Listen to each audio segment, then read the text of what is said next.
Bayangkan sebuah dunia tanpa teknologi canggih, tanpa drone atau senjata otomatis. Sebuah dunia di mana peperangan ditentukan bukan oleh siapa yang memiliki senjata paling kuat, tetapi oleh siapa yang paling pintar membaca situasi, siapa yang paling sabar menunggu saat yang tepat, dan siapa yang paling mampu memahami musuh. Di dunia seperti itu, muncul seorang jenderal bernama Sun Tzu. Ia tidak sekadar memimpin pasukan, ia menciptakan seni perang. Karya legendarisnya, The Art of War, bukan hanya sebuah buku strategi militer. Itu adalah peta jalan untuk menghadapi tantangan hidup, baik di medan perang nyata maupun dalam perjuangan sehari-hari. Menariknya, meski ditulis lebih dari 2000 tahun yang lalu, kebijaksanaan Sun Tzu tetap hidup dan bernapas dalam kehidupan modern kita. Buku ini telah diadopsi oleh para pemimpin bisnis, politisi, bahkan atlet, untuk memenangkan pertarungan mereka masing-masing. Apa yang membuat pemikiran Sun Tzu begitu istimewa? Sun Tzu percaya bahwa perang tidak selalu harus dimenangkan dengan pedang yang terhunus. Menurutnya, kemenangan sejati adalah saat kita tidak perlu bertempur sama sekali. Sun Tzu mengajarkan bahwa strategi adalah segalanya, dan kekerasan hanyalah pilihan terakhir. Menang tanpa bertempur, katanya, adalah seni perang yang tertinggi. Sebuah filosofi yang, kalau dipikir-pikir, begitu relevan di zaman kita yang penuh konflik ini, entah itu konflik politik, bisnis, atau bahkan konflik di meja makan keluarga. Tapi jangan salah sangka. Seni perang Sun Tzu bukan sekadar tentang taktik licik atau tipu daya. Di balik semua strategi dan manipulasi, ada prinsip-prinsip mendasar tentang kemanusiaan, keadilan, dan harmoni. Ia menekankan pentingnya pemimpin yang bijaksana, pasukan yang bermoral, dan persiapan yang matang. Sun Tzu mengajarkan bahwa perang, seperti hidup, adalah tentang keseimbangan. Jadi, mari kita menyelami The Art of War bukan sebagai buku strategi kuno, tetapi sebagai panduan hidup. Karena pada akhirnya, kita semua adalah jenderal dalam hidup kita sendiri, berusaha menang dalam pertempuran besar maupun kecil.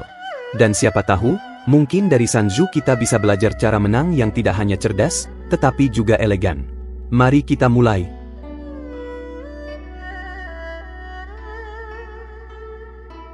Ketika Sun Tzu menulis The Art of War, dia tidak sedang memikirkan cara menumpuk mayat musuh atau membangun reputasi sebagai penakluk besar. Sebaliknya, dia melihat perang sebagai sesuatu yang jauh lebih dalam, sebuah seni yang membutuhkan pemahaman terhadap kehidupan, alam, dan manusia. Filosofinya tidak dimulai dari keinginan untuk menang, melainkan dari pemahaman tentang mengapa perang terjadi dan bagaimana menghindarinya. Menurut Sun Tzu, perang adalah alat terakhir. Kalau bisa, hindarilah. Bagi dia, perang bukan tentang kebanggaan atau balas dendam.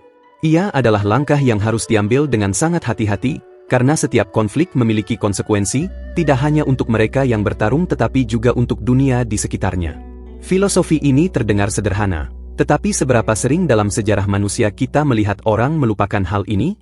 Sun Tzu memandang perang sebagai bagian dari politik dan kehidupan. Itu bukan sesuatu yang berdiri sendiri, itu selalu terkait dengan tujuan yang lebih besar.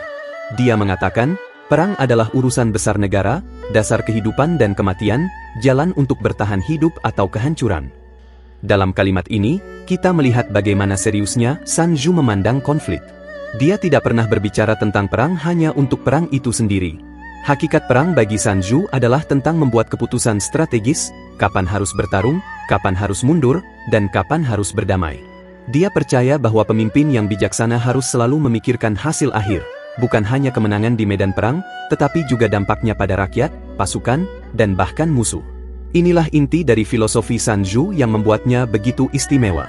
Dia berkata, kemenangan terbesar adalah kemenangan yang diraih tanpa pertempuran. Apa maksudnya?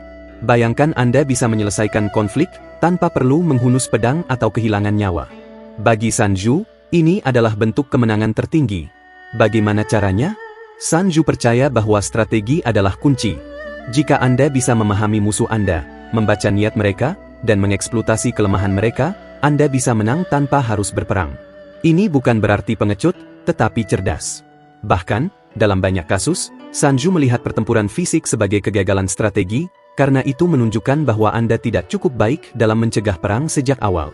Di balik semua taktik dan strategi, filosofi Sun Tzu selalu kembali ke satu kata, keseimbangan. Ia percaya bahwa hidup, seperti perang, harus dijalani dengan pemahaman yang mendalam tentang harmoni. Jangan terlalu percaya diri, tapi juga jangan terlalu takut. Jangan terlalu agresif, tapi jangan terlalu pasif. Keseimbangan adalah inti dari semua keputusan besar. Sebagai contoh, Sanju sering menggunakan metafora alam untuk menjelaskan poin-poinnya. Dia berbicara tentang air yang selalu mencari jalan termudah, atau tentang angin yang bisa mengubah arah kapan saja. Bagi Sanju, pemimpin yang baik adalah seperti air, fleksibel, tidak pernah melawan hambatan secara langsung, tetapi mengalir di sekitar mereka sampai hambatan itu hancur sendiri. Hal yang membuat filosofi Sanju begitu menarik adalah bagaimana ia melampaui medan perang. Prinsip-prinsipnya tidak hanya berlaku untuk perang, mereka relevan dalam kehidupan sehari-hari. Apakah Anda sedang menghadapi persaingan bisnis, konflik dalam hubungan, atau bahkan perjuangan pribadi? Pelajaran dari Sanju tetap relevan. Dia mengajarkan kita untuk selalu memahami diri sendiri dan situasi kita. Kenali dirimu dan musuhmu, katanya, dan kamu tidak akan berada dalam bahaya. Ini bukan hanya tentang strategi militer, ini tentang introspeksi, empati, dan wawasan. Jadi, dasar-dasar filosofi Sanju bukan hanya tentang bagaimana memenangkan perang. Itu tentang bagaimana menjalani hidup dengan cara yang lebih bijaksana, lebih damai, dan lebih efektif. Dia tidak mengajarkan kita untuk menjadi seorang prajurit. Dia mengajarkan kita untuk menjadi seorang pemimpin, baik di medan perang maupun di jalan hidup kita sendiri.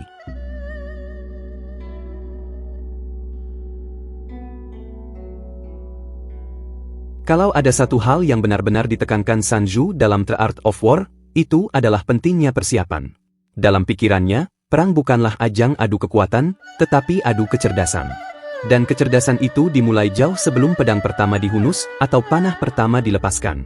Menurut Sanju, kemenangan lebih sering ditentukan di ruang perencanaan daripada di medan pertempuran. Ia menulis, kemenangan tergantung pada persiapan sebelumnya. Jika kamu gagal untuk mempersiapkan, kamu telah mempersiapkan diri untuk gagal. Kalimat ini mungkin terdengar klise bagi kita yang hidup di zaman modern, tapi pikirkan ini, berapa banyak konflik, baik dalam sejarah maupun dalam hidup kita sendiri, yang berakhir buruk hanya karena kurangnya persiapan? Menurut Sanju, persiapan dimulai dengan memahami 5 faktor utama yang menentukan keberhasilan atau kegagalan dalam perang. 5 faktor ini adalah: yang pertama, hukum moral, kesatuan antara pemimpin dan rakyat. Jika pasukan percaya pada pemimpinnya, mereka akan bertarung sampai titik darah penghabisan. Yang kedua, langit, faktor cuaca, musim, dan waktu. Tidak ada gunanya menyerang dalam badai salju atau berperang saat hujan deras. Yang ketiga, bumi, geografi medan perang. Apakah medan itu menguntungkan atau justru memerangkap pasukanmu? Yang keempat, komandan, kualitas kepemimpinan. Pemimpin yang bijaksana, penuh keberanian, dan adil adalah aset terbesar dalam perang. Dan yang kelima, metode dan disiplin, organisasi, logistik, dan efisiensi. Pasukan yang terlatih dengan baik akan bertahan lebih lama daripada pasukan besar yang tidak terorganisasi. Sanju tidak mengatakan bahwa satu faktor lebih penting daripada yang lain. Semua faktor ini harus dipertimbangkan secara holistik. Jika kamu mengabaikan salah satunya, hasilnya bisa jadi bencana. Sanju terkenal dengan pepatahnya, kenali dirimu dan musuhmu, maka kamu tidak akan berada dalam bahaya, bahkan dalam 100 pertempuran. Bagi Sanju, memahami adalah segalanya. Bagaimana kamu bisa menang jika kamu tidak tahu apa yang kamu hadapi? Pertama, kamu harus mengenal dirimu sendiri. Apa kekuatanmu? Apa kelemahanmu? Pasukanmu mungkin kuat dalam bertarung jarak dekat, tapi lemah dalam serangan jarak jauh. Atau mungkin kamu hebat dalam bertahan, tapi buruk dalam menyerang. Jika kamu tidak tahu ini, kamu berisiko membuat keputusan yang salah. Kedua, kamu harus mengenal musuhmu. Apa strategi mereka? Apa motivasi mereka? Apa kelemahan yang bisa kamu eksploitasi? Sanju percaya bahwa pemimpin yang baik adalah seperti detektif. Mereka harus mengumpulkan informasi, menganalisis data, dan membuat keputusan berdasarkan fakta, bukan asumsi. Perang bukan hanya tentang pasukan dan senjata, ini juga tentang sumber daya. Sanju sangat menekankan pentingnya manajemen logistik. Dia menulis bahwa pasukan yang kehabisan makanan atau perlengkapan tidak akan bertahan lama, tidak peduli seberapa kuat mereka di medan perang. Namun, Sanju juga memperingatkan untuk tidak membuang-buang sumber daya. Dia percaya bahwa perang harus diselesaikan dengan cepat. Semakin lama konflik berlangsung, semakin banyak sumber daya yang terkuras, dan semakin besar risiko kehancuran total. Sanju bahkan menyarankan untuk menggunakan sumber daya musuh jika memungkinkan. Dia berkata, ambil dari musuh apa yang kamu butuhkan, sehingga kamu tidak membebani pasukanmu sendiri. Ini bukan hanya cerdas secara strategi, tetapi juga efisien. Medan perang adalah elemen penting dalam persiapan. Sanju percaya bahwa pemimpin yang bijaksana harus memahami medan seperti seorang pemburu memahami hutan. Apakah ada bukit yang bisa memberikan keuntungan strategis? Apakah ada sungai yang sulit diseberangi? Medan yang buruk bisa menjadi jebakan, sementara medan yang baik bisa menjadi senjata rahasia. Sanju selalu menekankan pentingnya memilih lokasi yang menguntungkan, baik untuk menyerang maupun bertahan. Tidak peduli seberapa besar pasukanmu atau seberapa canggih persenjataanmu, semuanya sia-sia jika pasukanmu tidak bersatu. Sanju percaya bahwa moral adalah bahan bakar sejati perang. Pasukan yang bersatu di bawah pemimpin yang mereka percaya akan bertarung dengan lebih berani dan lebih efektif. Pemimpin yang baik, menurut Sanju, adalah seseorang yang memahami psikologi pasukannya. Dia tahu kapan harus memberi dorongan semangat, kapan harus mengistirahatkan mereka, dan kapan harus memimpin mereka ke dalam pertempuran. Pada akhirnya, bagi Sanju, perang yang baik adalah perang yang sudah dimenangkan sebelum dimulai. Dengan persiapan yang matang, risiko dapat diminimalkan, dan hasilnya hampir pasti berpihak padamu. Filosofi ini terasa sederhana, tetapi membutuhkan kebijaksanaan, kesabaran, dan pemikiran mendalam untuk benar-benar diterapkan. Sanju mengajarkan kita bahwa kemenangan bukanlah keberuntungan. Itu adalah hasil dari strategi yang direncanakan dengan cermat, pemahaman yang mendalam tentang situasi, dan pengelolaan sumber daya yang efisien. Dalam kehidupan, seperti dalam perang, mereka yang siap adalah mereka yang akan menang.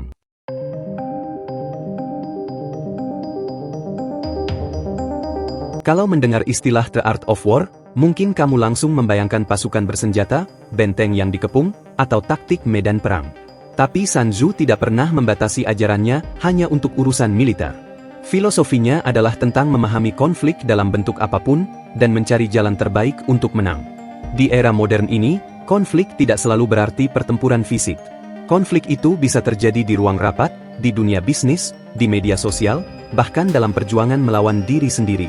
Yang menarik adalah betapa relevannya ajaran Sanju dalam kehidupan kita sekarang. Dunia berubah, tapi prinsip-prinsip dasar yang ia ajarkan tetap bertahan. Strategi untuk menang di medan perang 2000 tahun lalu ternyata bisa diterapkan untuk memenangkan pertempuran di kantor, membangun hubungan yang sehat, atau bahkan menavigasi dunia yang penuh tantangan. Bayangkan kamu sedang menjalankan sebuah perusahaan. Persaingan di dunia bisnis itu seperti medan perang, penuh ketidakpastian, risiko, dan tantangan. Kompetitormu adalah musuh yang harus kamu pahami, pasar adalah medan perang, dan produk atau layananmu adalah senjata yang kamu miliki. Sanju berkata, kenali dirimu dan musuhmu, maka dalam 100 pertempuran, kamu tidak akan kalah. Dalam dunia bisnis, ini berarti memahami kekuatan dan kelemahan perusahaanmu sendiri sekaligus menganalisis kompetitormu. Apa yang mereka tawarkan? Apa kelebihan mereka? Apa kelemahan mereka?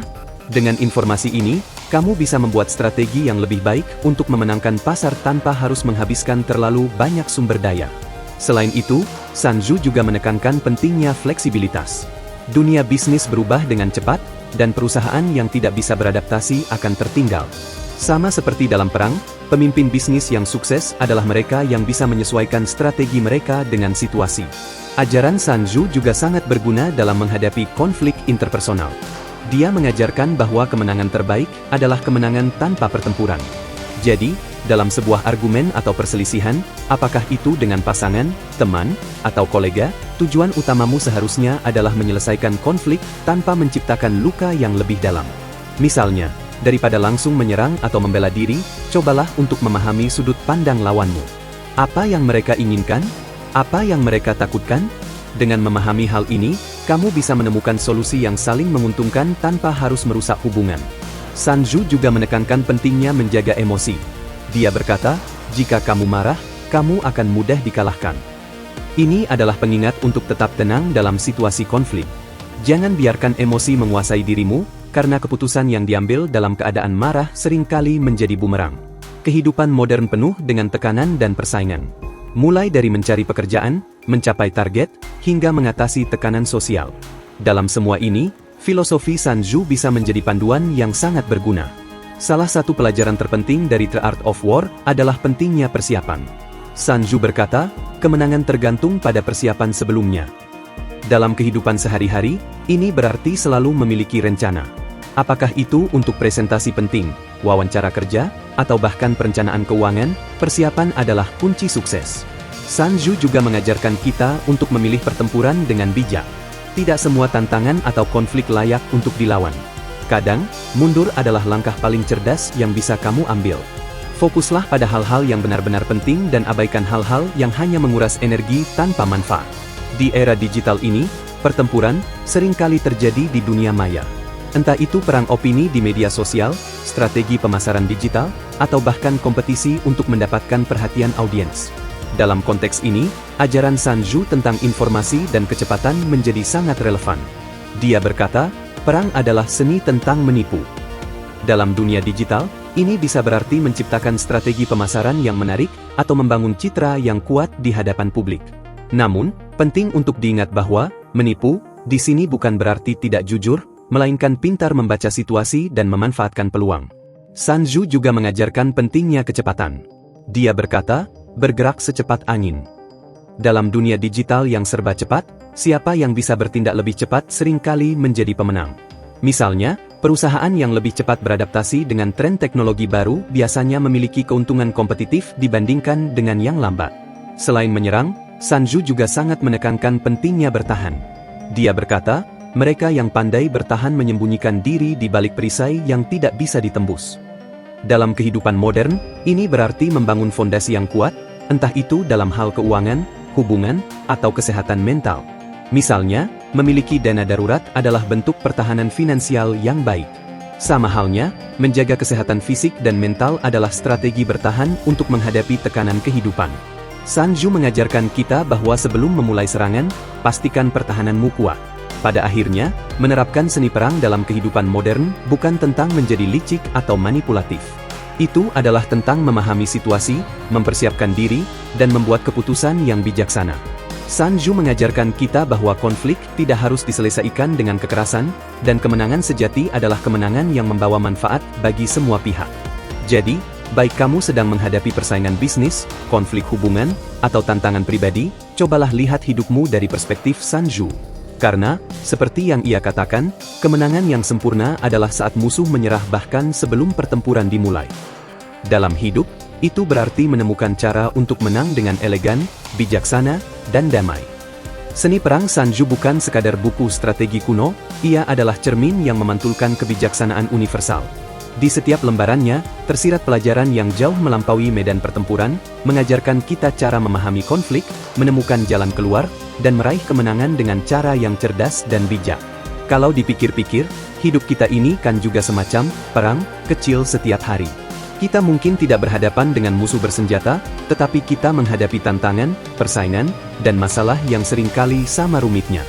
Dunia yang serba cepat ini, dengan tekanan dari pekerjaan, hubungan, dan ambisi pribadi, membuat kita harus belajar bagaimana menghadapi segala hal tanpa kehilangan arah. Sun Tzu mengajarkan kita untuk bersikap tenang dalam menghadapi badai, untuk berpikir sebelum bertindak, dan untuk memilih pertempuran kita dengan bijak. Dia menunjukkan bahwa kekuatan tidak selalu terletak pada jumlah atau ukuran, melainkan pada strategi dan kemampuan untuk beradaptasi. Dalam hidup, ini berarti bahwa kadang-kadang bukan yang terkuat yang menang, tapi yang paling siap dan paling pintar membaca situasi. Pada akhirnya, The Art of War mengajarkan kita untuk menjadi lebih dari sekadar pemenang dalam konflik. Ini mengajarkan kita untuk menjadi pribadi yang bijaksana, yang tahu kapan harus melangkah maju dan kapan harus mundur, yang tahu bagaimana menghormati lawan dan menjaga kehormatan diri sendiri. Jadi, kita akhiri perjalanan ini dengan pertanyaan sederhana. Bagaimana kita bisa menerapkan kebijaksanaan Sun Tzu dalam kehidupan kita sehari-hari? Jawabannya ada pada setiap keputusan yang kita buat, setiap konflik yang kita hadapi, dan setiap hubungan yang kita bangun. Karena, seperti yang Sun Tzu katakan, kemenangan sejati tidak hanya tentang hasil, tetapi juga tentang cara kita mencapainya.